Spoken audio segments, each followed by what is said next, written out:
Welcome to the unofficial Scrum event, which is called Product Backlog Refinement or Product Backlog Grooming.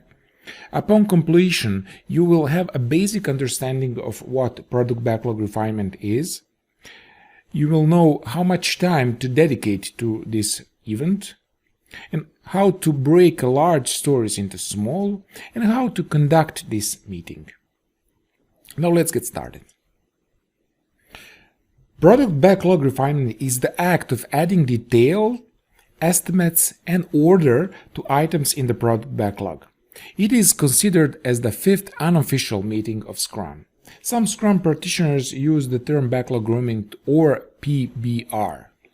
Ongoing product backlog refinement is needed with each sprint to refine items to be ready for future sprints. But why? Because requirements in Scrum are only loosely defined, they need to be revisited and clearly defined before they come into the sprint. This is done during the current sprint in a ceremony called Product Backlog Refinement. When the backlog items are refined to the suitable level of granularity, the product backlog items at the top of the product backlog, which means the highest priority with greatest value, are decomposed so they fit within one sprint. So not all items in the product backlog will be of the same size and level of details at the same time. PBIs that we plan to work on soon should be near the top of the backlog, small in size and very detailed so that they can be worked on in a near-term sprint. PBIs that we want to work on for some time should be toward the bottom of the backlog, larger in size and less detailed. A crucial guideline in Scrum is that 5 to 10% of every sprint must be dedicated to the backlog refinement, and that includes detailing requirements analysis, splitting large items into smaller ones, which means epics to user stories, estimation of new items, and re-estimation of existing items. Product Backlog Refinement is not for PBI selected for the current sprint. It is for items in the future sprints. A good practice is to have at least 2 sprints worth of work ready to go in a product backlog. Sprint planning becomes relatively simple because the product owner and Scrum team starts the planning with a clear, well-organized and carefully estimated set of stories. If refining the backlog is not being done or not being done well, sprint planning will involve a significant amount of questions, discovery, and or confusions. Teams can improve their productivity and predictability by taking on backlog items that are somewhat uniform in size and have been analyzed and are well understood. Now let's see how to conduct a product backlog refinement meeting. So to refine the backlog for the future sprints, the team takes their eyes off the backlog items that they are currently working on, and they temporarily focus on items that are prioritized for future sprints.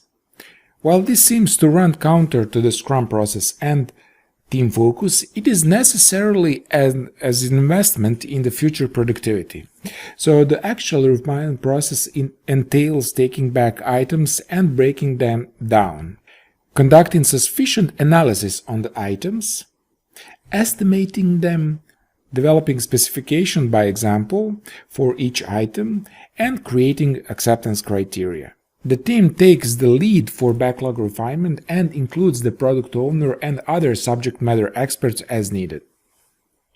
The Scrum Guide recommends that teams spend up to 10% of their sprint time on refinement. This would be 8 hours for a 2-week sprint, for example. And there are many thoughts on this, but I think that all analysis needs to be completed during this meeting because I believe that maximum learning and group understanding comes from discussion during this meeting. For those teams that need a more structured process, a definition of ready can be applied to the refinement process. I recommend the definition of ready approach and encourage teams to track readiness using a checklist. The definition of ready represents the entrance criteria for the sprint.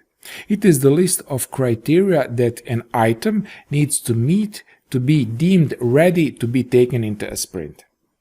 The list of items below are things that might be found on the definition of ready. It is estimated, broken down to 1/3 of the sprint or smaller. Do all team members understand the item? Have acceptance criteria been developed? And is technical analysis required? The product backlog refinement process works best if planning as a series of regular meetings that occur during the sprint. An agenda should be created for this meeting that includes specific backlog items to be reviewed based on the product owner's priorities. The discussion should be facilitated and time-boxed like the other Scrum meetings. If the items are reasonably sized, 10 minutes is good starting point for a time box for each item. At the end of the 10 minutes time box, the team can vote on whether to continue to discuss the item or move to another. Now, the person who ends up running the session is responsible for the key things, like scheduling the product backlog refinement session, which means the scheduling the grooming meeting and making sure that everyone important is invited. Keeping the meeting on track, which means keeping the conversation on track. It's really easy to veer off in different directions, so that you want to make sure that the conversation is tight and focused. Move the conversation forward. It's really easy to get stuck in, and during these meetings, but you want to make sure that you still get everything done. Sending out follow-up email so everybody is on the same page.